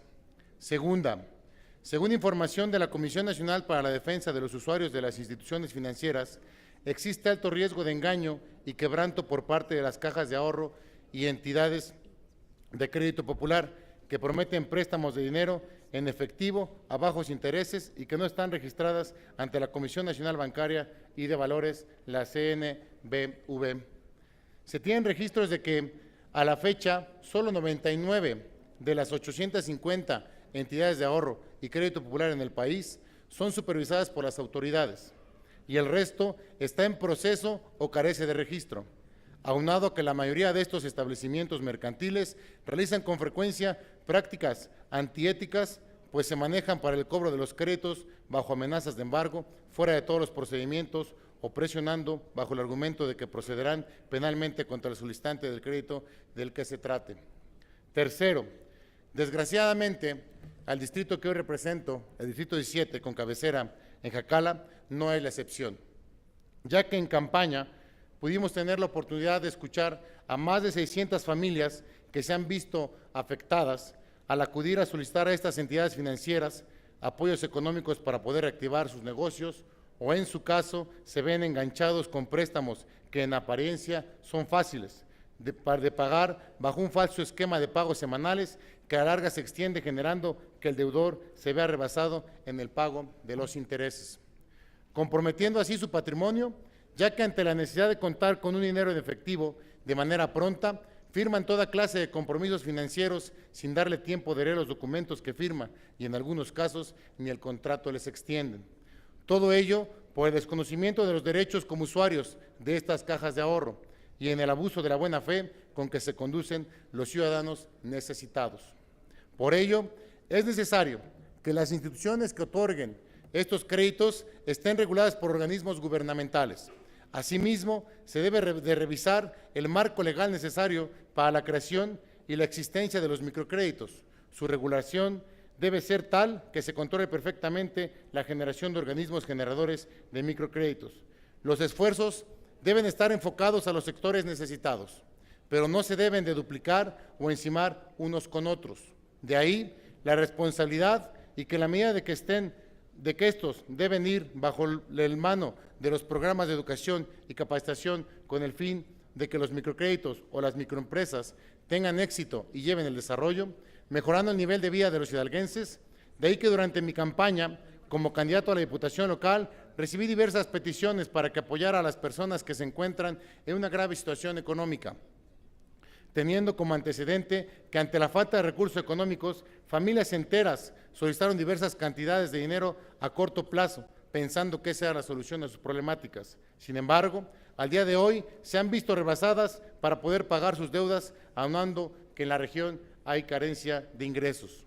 Cuarta, por ello, considero importante que le solicitemos la intervención tanto al Gobierno federal como al Gobierno del Estado ante esta situación tan apremiante, para que actúe como mediador en la reestructuración de la deuda de estas más de 600 familias y puedan congelarse de alguna forma los intereses, y así los pagos se vayan directo al capital y la población cumpla con su obligación de cubrir su deuda sin que afecte sus bienes, ya que es un problema que afecta directamente a las familias de escasos recursos, quienes han sido rebasados en su capacidad de pago, pues los intereses acumulan haciéndolos impagables, lo que origina que su patrimonio lo malbaraten para pagar sus deudas, desproveyéndose de sus necesidades básicas como lo es la alimentación, la salud, la educación, pues tengo el conocimiento de que muchos hijos de estas familias han tenido que abandonar la escuela para trabajar y apoyar en los pagos de la deuda que han contraído sus padres.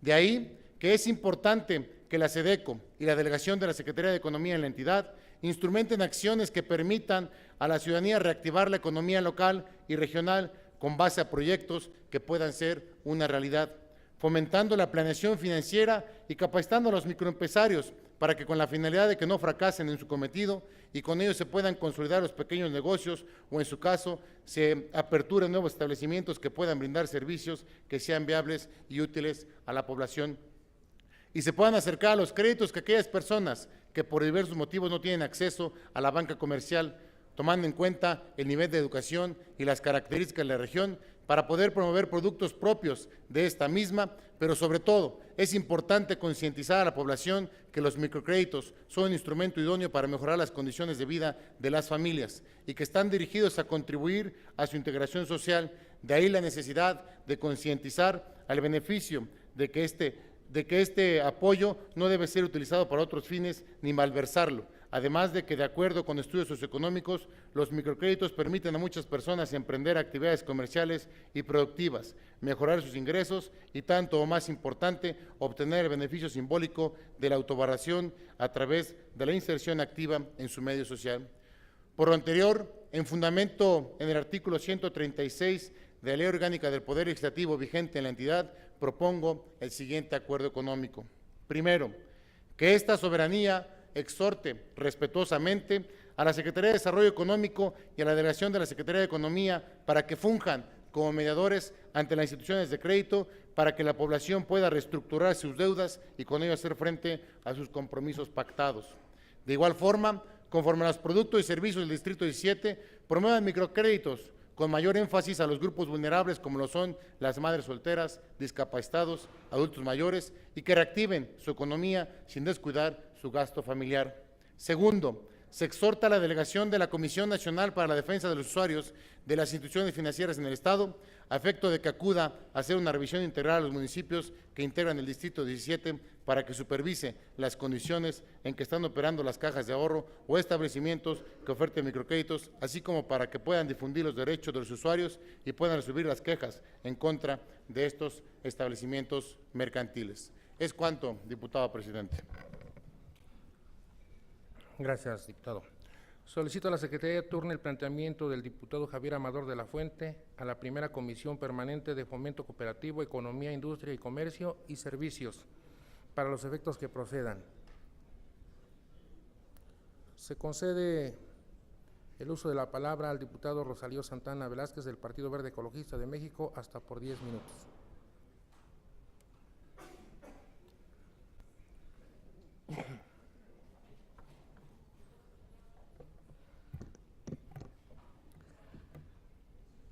Afrontaste las huestes extranjeras que medio siglo acarició la gloria, añadiendo una página a tu historia, colgando un nuevo triunfo a tus banderas.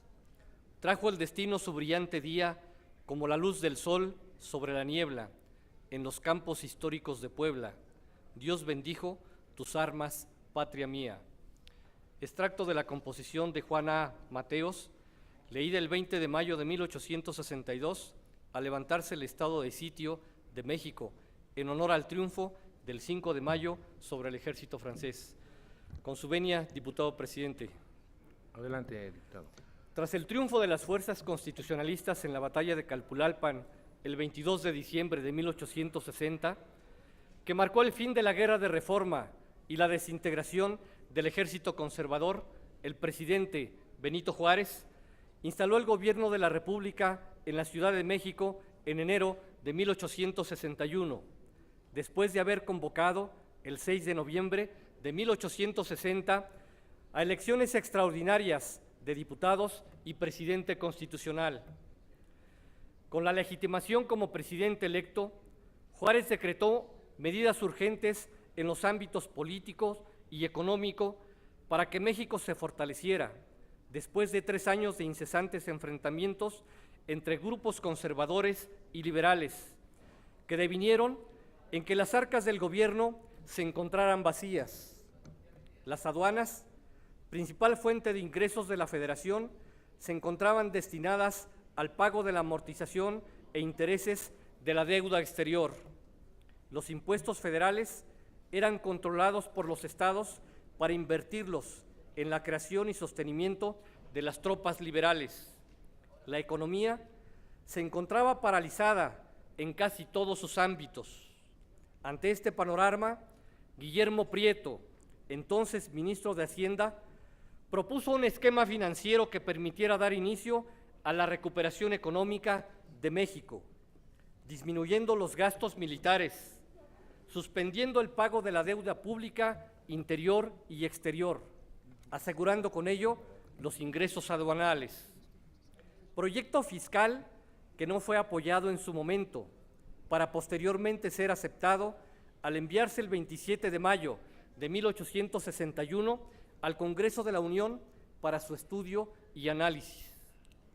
Una iniciativa elaborada por José María Castaños planteaba la suspensión de pagos de la deuda exterior e interior, misma que ante la grave situación económica del país fue aprobada parcialmente el 29 de mayo, suspendiéndose temporalmente los pagos de la deuda interna, medida insuficiente que motivó que el 17 de julio de 1861 se promulgara un nuevo decreto declarando la moratoria en los pagos de la deuda externa, sin vislumbrar que ello generaría una de las afrentas internacionales más graves que ha vivido México y que derivaría en la intervención francesa y el Segundo Imperio.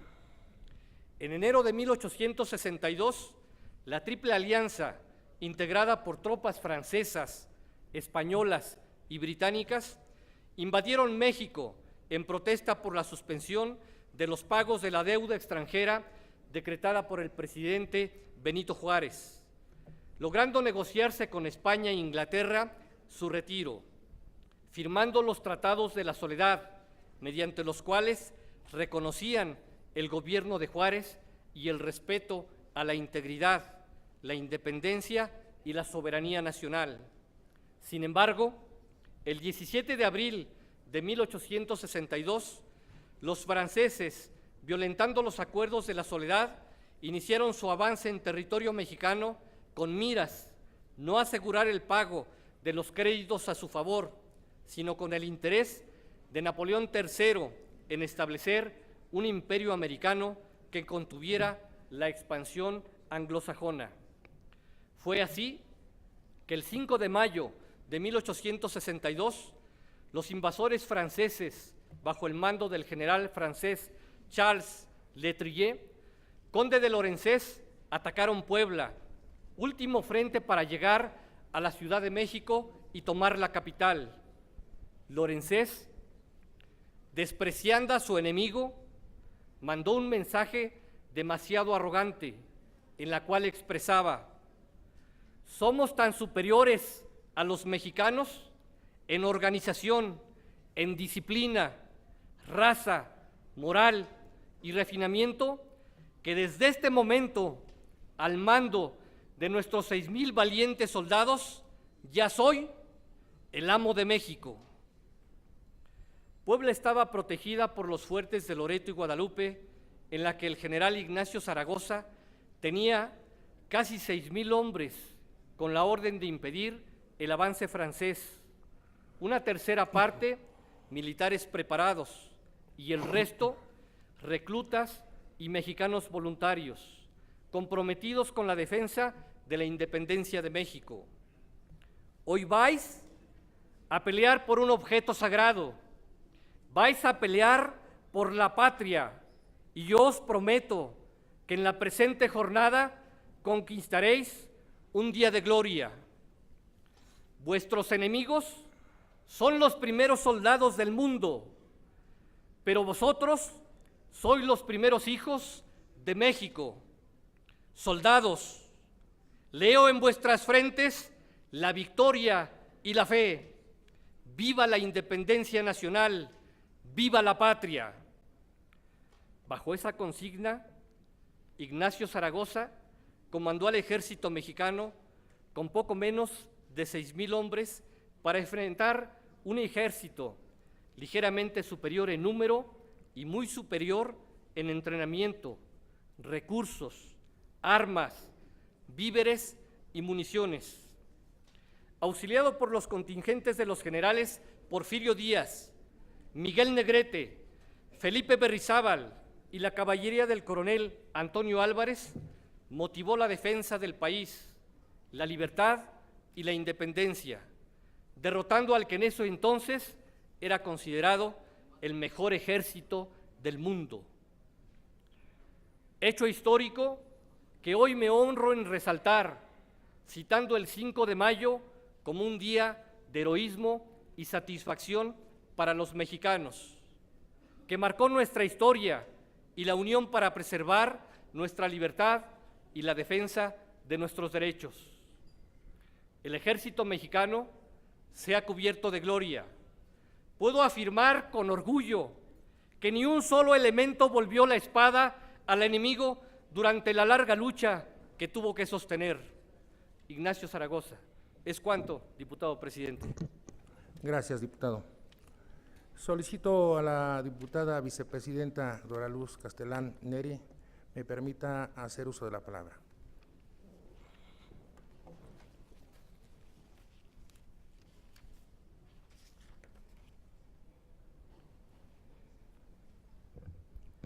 Se le concede el uso de la palabra al diputado Luciano Cornejo Barrera, del Partido de la Revolución Democrática, hasta por 10 minutos. Gracias, diputada presidenta. Adelante, Compañeras, diputado. compañeros diputados, después de escuchar el elocuente discurso y posicionamiento con relación al acto conmemorativo del 5 de mayo de mi compañero diputado Rosalío Santana, me gustaría que mis compañeras y con mis compañeros diputados valoraran mi participación con respecto al tema de la infraestructura, del anuncio del Programa Nacional de Infraestructura que hiciera el presidente Peña Nieto a todos los mexicanos para un presupuesto de alrededor de 7.7 billones de pesos. Y es que lo que vivimos en la presa del Yaté y mi participación en el discurso del presidente Peña Nieto cuando hablaba de lo que ha venido realizando en el país y le planteaba el tema de la refinería Bicentenario, él comentaba que si había reformas en el sector energético, sin duda se iba a construir la refinería. Lo que pasa es que, como siempre, no nos dicen en qué sexenio, y algunos todavía creen en los santos reyes. Espero que mis compañeras diputados y mis compañeros diputados no se vayan con esa idea de que va a haber un regalito cuando se aprueben las leyes secundarias. Sin duda que no está contemplado y por ello mi participación. El pasado lunes 28 de abril el gobierno federal presentó con bombo y platillo el Plan Nacional de Infraestructura 2014-2018, en el cual se contemplan 743 proyectos que representarán una inversión global de 7.7 billones de pesos, lo cual en teoría y según las declaraciones del titular de la Secretaría de Hacienda deberá reflejar un crecimiento de 2 puntos porcentuales más al PIB al término de la presente administración. Este plan contempla 6 sectores estratégicos: comunicaciones y transportes con 1.32 billones de pesos, energía con 3.9 billones de pesos, hidráulico con 415,000 millones de pesos, salud con 72,800 millones de pesos, desarrollo urbano y vivienda con 1.8 billones de pesos y turismo con 180,000 millones de pesos. Además se anunció que esta inversión permitirá la generación de 350,000 empleos formales adicionales, tanto directos como indirectos. El gobierno federal consideró prioritarios para nuestro estado diversos proyectos en los diferentes sectores que les he comentado. Es así como en comunicaciones y transportes, nuestra entidad tendrá 5 proyectos con una inversión mayor a los 6,000 millones de pesos. Por cierto, nada comparable con los más de 60,000 millones de pesos que se habrán de invertir en el Estado de México, y eso que el gabinete de Peña Nieto tiene aroma hidalguense. Por ello es preocupante. En salud contemplan un proyecto con un monto de 1,548 millones de pesos. En el sector hidráulico contaremos con un monto de 10,867 millones de pesos. En turismo, 500 millones de pesos. Energía para Comisión Federal de Electricidad, 1,539 millones de pesos. Y energía para Pemex, 46,027 millones de pesos. En total, de los 7.7 billones de pesos que el gobierno federal anunció, Hidalgo se beneficiará con una inversión de 66,632 millones 500 mil pesos. Esto siempre que el gobierno cumpla con su palabra, ya que los hidalguenses tenemos muestras de su falta de seriedad y poco valor que le dan al cumplimiento de la palabra empeñada. De todos estos datos que les he compartido, compañeras y compañeros diputados, me brota una preocupación que no se deriva propiamente de la presentación de este plan de infraestructura, se deriva de hace más de 3 años, cuando se anunció la construcción de una nueva refinería para México, la cual sería construida en nuestra entidad, más específicamente en la región de Tula, de la cual soy originario. Todos recordamos aquel 18 de marzo de 2008, cuando el entonces presidente de la República, Felipe Calderón Hinojosa, instruyó a la Secretaría de Energía y Petróleos Mexicanos a iniciar los estudios y analizar la factibilidad técnica, financiera y logística que permitiría construir una nueva refinería en el territorio nacional. Después de ello podemos citar cronológicamente todo lo que ha sucedido en torno a este tema. El 30 de junio del año 2008, Petróleos Mexicanos presentó ante la Cámara de Diputados el estudio de viabilidad para construir una nueva refinería en México. Conforme a estos antecedentes, el entonces director general de Pemex, Jesús Reyes Heroles, anunció el 14 de abril de 2009 que el Estado de Hidalgo en la región de Tula de Allende había proporcionado la mayor certeza técnica y jurídica para el establecimiento de la refinería, por lo que su construcción se realizaría en el Estado y comenzaría a operar en 2015. El mismo día del anuncio de la sede, el entonces gobernador Hidalgo, Miguel Ángel Osorio Chong, señaló que Hidalgo contaría en tiempo y forma con las 700 hectáreas que Pemex solicitaba para la construcción del complejo. La paraestatal señalaba 100 días para la entrega de terrenos. El 15 de mayo de 2009, el licenciado Miguel Osorio manifestó que la entidad solicitaría un crédito para el pago de terrenos a ejidatarios. El mandatario señaló que el endeudamiento estaba justificado por los beneficios que la paraestatal dejaría al Estado. El Congreso del Estado aprobó una deuda de 1,500 millones de pesos, deuda de la cual, por cierto, estamos pagando, según datos del Financiero, 15 millones de pesos al mes. El 13 de agosto de 2009, Reyes Heroles confirmó que la refinería se construiría en la región de Tula de Allende. El entonces director de Pemex señaló que Hidalgo ofrecería la certidumbre jurídica necesaria para comenzar la construcción. El gobernador Miguel Ángel Osorio Chong y el director de Pemex, Juan José Suárez Copel, se reunieron el 11 de marzo de 2010 y el funcionario federal anunció que los trabajos comenzarían en mayo. Con miras a la aprobación del presupuesto de egresos de la Federación 2011 y como consecuencia del retraso de la construcción de la refinería, el exgobernador de Hidalgo acudió en octubre de 2010 a la Cámara de Diputados a solicitar sin éxito la restitución de los 1,500 millones de pesos con lo que se endeudó el Estado, toda vez que dicho endeudamiento estaba generando un fuerte pago de intereses a cargo del erario público del Estado de Hidalgo. En un año, según las estadísticas, el proceso de construcción de la refinería Bicentenario en Tula tuvo un progreso de 0.54%, pues oficialmente hasta marzo de 2012 el avance global del proyecto es de 5%, que comparado con el reporte del año pasado, el cual oficializó un 4.46% en el desarrollo de la obra, deja ver que solo se concretaron proyectos en una mínima expresión. Para despejar dudas en cuanto al desinterés del gobierno federal por construir la nueva refinería, Pemex dejó fuera de su plan de negocios en noviembre de 2013 el proyecto de dicha construcción. Posteriormente, Lozoya Austin condicionó la construcción de la refinería a la aprobación de la reforma energética privatizadora y entreguista que el PAN y el PRI avalaron en el Congreso de la Unión, pero que por fortuna en el PRD estamos convencidos de revocar con el apoyo de millones de ciudadanos patriotas en la consulta popular que se llevará a cabo en el 2015. Por si fuera poco, en el Programa Nacional de Infraestructura 2014-2018, que se supone debe ser el programa enfocado a detonar la actividad económica y la generación de empleos para apoyar el desarrollo de infraestructura con una visión de largo plazo, no se contempló ni un solo peso para la construcción de la refinería bicentenario, aunque a este paso seguramente la tendremos de aquí a 100 años, si bien nos va. Si bien es cierto que el Programa Nacional de Infraestructura contempla una significativa cantidad de recursos para nuestro Estado, también es cierto que esta inversión no representa ni la mínima parte de los 1.123 millones de dólares anunciados como derrama económica para Hidalgo de construirse la refinería Bicentenario. Es por eso que pongo a su consideración, compañeras y compañeros diputados, los siguientes puntos. Primero, crear una comisión especial para que se encargue de la supervisión y seguimiento de los avances para la construcción de la refinería Bicentenario en nuestro Estado.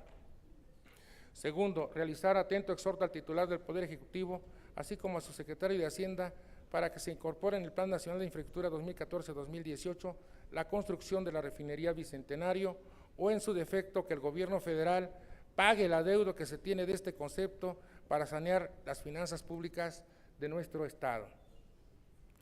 Compañeras, compañeros diputados, en verdad que preocupa y nos debe de ocupar, y por ello solicito a mis compañeras y compañeros diputados de todos los grupos parlamentarios a que este exhorto no se quede en la congeladora, a que a la mayor brevedad posible podamos enviar este exhorto al Ejecutivo Federal o para que se construya la refinería, para que se integre al Plan Estratégico de Infraestructura, o en su defecto que nos regresen los recursos que hemos gastado, porque Hidalgo es pobre, seguirá siendo pobre en la medida en que nosotros no asumamos nuestra responsabilidad histórica. Es cuanto, diputada presidenta. Gracias, diputado. Solicito a la Secretaría turne el planteamiento del diputado Luciano Cornejo Barrera a la Comisión Permanente de Hacienda y Presupuesto para los efectos que procedan. Se le concede el uso de la palabra a la diputada María Eugenia Coradalia Muñoz Espinosa del partido Nueva Alianza hasta por 10 minutos.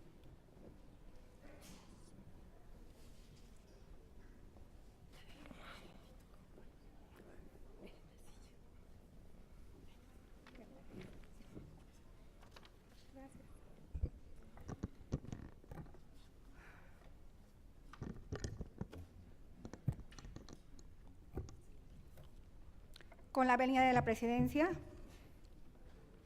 Adelante, diputada. Compañeras diputadas, compañeros diputados, compañeros y amigos trabajadores de este Poder Legislativo, medios de comunicación y público en general. El agua es un recurso natural limitado y un bien público fundamental para la vida y la salud. También es indispensable para vivir dignamente y para la realización de otros derechos. La declaración realizada por la Asamblea General de las Naciones Unidas el 28 de julio del año pasado, por la que declara que el derecho del agua potable y al saneamiento como un derecho humano esencial para el pleno disfrute de la vida y de todos los derechos humanos, define el derecho al agua como el derecho de todos a disponer de agua suficiente, salubre, aceptable, asequible, accesible para el uso personal y doméstico.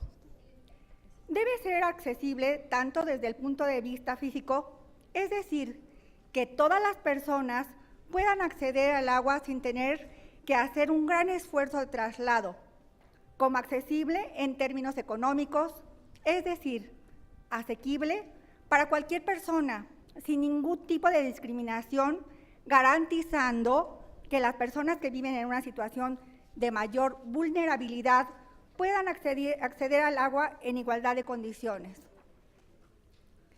El derecho al agua genera dos obligaciones básicas para los poderes públicos. La primera consiste en proveer el líquido haciéndolo asequible para la población en general y de manera especial para los grupos más vulnerables. La segunda es asegurar que ese líquido tenga la calidad necesaria para el consumo humano. Sin embargo, actualmente se estima que el 91.3% de los pobladores de la República tienen acceso de forma regular a la dotación de agua potable y que un 89.9% dispone de servicios de alcantarillado, y en el 2010 el Coneval y el INEGI establecieron cerca de 13 millones de mexicanos no tienen servicio de agua potable, y que los esfuerzos para combatir y abatir esta carencia vital solo han beneficiado a un 10% y a 2.4 millones de personas. El acceso al agua es en sí mismo también un derecho de servicio público, por lo cual factores como la distribución heterogénea del líquido, la infraestructura de cobertura de agua potable, la insuficiencia financiera de estos organismos operadores, la geografía de las comunidades que demandan agua y la demanda en sí fluyen directamente en la capacidad del Estado de proveer agua a sus habitantes. La carencia de los servicios de agua potable y de drenaje son causas de enfermedades infecciosas, gastrointestinales, parasitarias de diferentes tipos y otras enfermedades que están ligadas a la pobreza, inclusive hasta respiratorias, como fue el caso de la influenza. En materia de salud, la falta de agua potable es quizá una de las mayores causas en el mundo y en nuestro país de la inasistencia de los niños a la escuela y una de las principales causas de muerte de niños menores de 5 años. Y es evidente, esas enfermedades son provocadas por la falta de salubridad en el agua. Según la Organización de las Naciones Unidas para la Infancia, UNICEF, esta carencia de agua potable, instalaciones de saneamiento adecuadas, además de la falta de jabón y una correcta información sobre prácticas de higiene, dificulta la asistencia de los niños a las escuelas, puesto que su salud y calidad de vida se ven afectados. Estudios de esta revelan que en más de 40% de los casos de diarrea que sufren los escolares, la transmisión de microbios se produce en la escuela y no en su hogar. En México, garantizar la calidad de los recursos hidráulicos aún representa un desafío para el Estado. Y en lo que compete al sistema educativo, también lo es en la instauración definitiva de este servicio en todos los centros escolares del país. Estas premisas son reconocidas por los instrumentos rectores de la Planeación Nacional, como el Plan Nacional de Desarrollo de 2013-2018 y el Programa Nacional Hídrico 2014-2018. En el campo educativo, la Secretaría de Educación Pública, a través del diagnóstico de catálogo de inmuebles, levantado durante el ciclo escolar 2007-2008, reporta que alrededor de 30% de las escuelas de preescolar, primaria y secundaria del país carecen de agua entubada, es decir, poco más de 50,000 de los 162,000 centros escolares registrados, de ellos 18,280 planteles, consiguen el servicio de agua a través de pozos. En 7,378 la recogen del manantial o del río cercano al plantel. Otras 14,866 cuentan con aljibes y a 3,543 les llega el agua a través de pipas que envían a las cabeceras municipales. No obstante, hay 9,601 planteles que carecen completamente de agua. Por su parte, el Instituto Nacional de Salud Pública, mediante la Encuesta Nacional de Salud de los Escolares 2008, dio a conocer que solo 55.9% de las primarias 60% de las secundarias disponen de agua gratuita para sus estudiantes, situación que es más baja en los estados del centro y del sur de este país. En el centro, la disponibilidad de agua en las primarias es de 43.5% y de 56.4% en las secundarias. En el capítulo de sugerencias, dicho documento ya resaltaba la importancia de garantizar la existencia de bebederos o disposición de agua potable gratuita, que sin duda sustituirá el consumo tan elevado de bebidas gaseosas.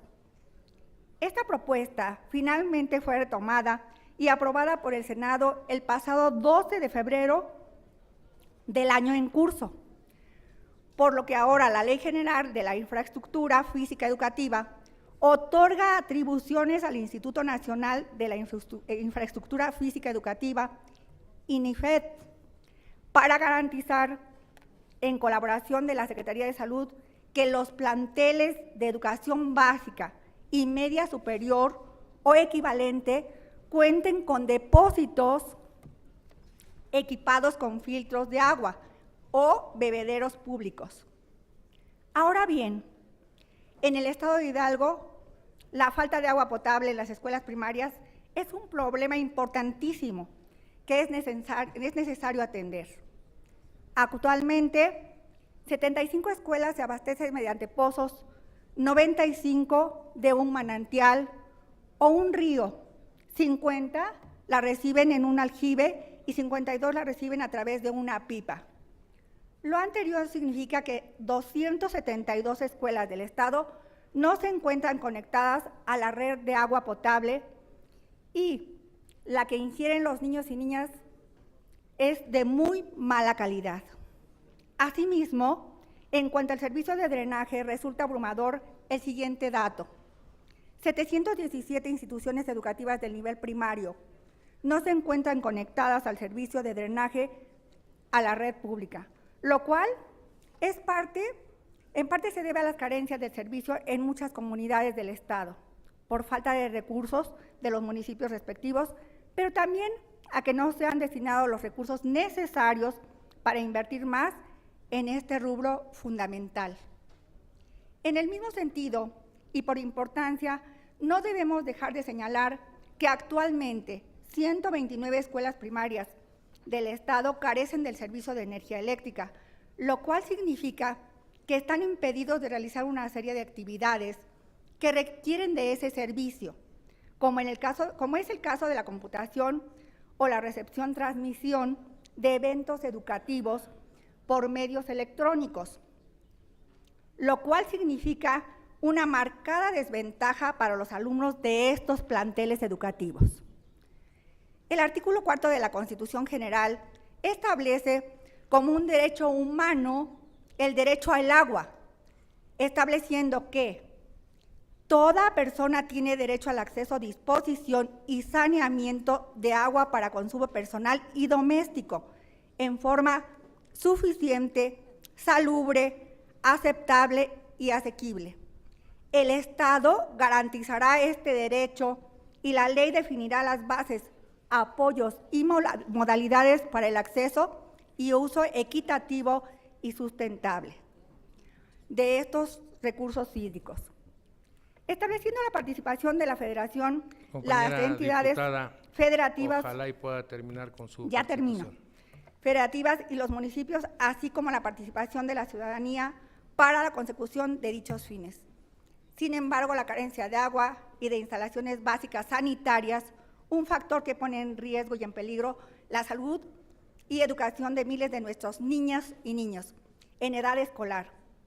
Es una realidad que contradice la referida reforma constitucional en curso y que hace nugatorios los tratados y declaraciones internacionales firmadas y suscritas en nuestro país. El derecho al agua potable es condición fundamental para garantizar la salud y el advenimiento de mejores niveles de vida. Por lo anteriormente expuesto, los integrantes del Grupo Legislativo de Nueva Alianza nos permitimos someter a la consideración de esta soberanía el siguiente acuerdo económico. Único, el Honorable Congreso del Estado de Hidalgo exhorta de manera respetuosa al titular del Poder Ejecutivo del Estado para que por conducto de la Secretaría de Educación Pública y de la Secretaría de Salud, ambas del Gobierno del Estado, lleven a cabo las acciones pertinentes ante la Comisión Nacional del Agua y la Comisión Federal de Electricidad, a fin de que todos los planteles educativos de este Estado cuenten con los servicios de agua potable, drenaje, electricidad, de manera gratuita y con ello garantizar sus derechos humanos que tanto la Constitución General como la del Estado les otorgan a todos los alumnos de los planteles educativos del territorio de Alguense.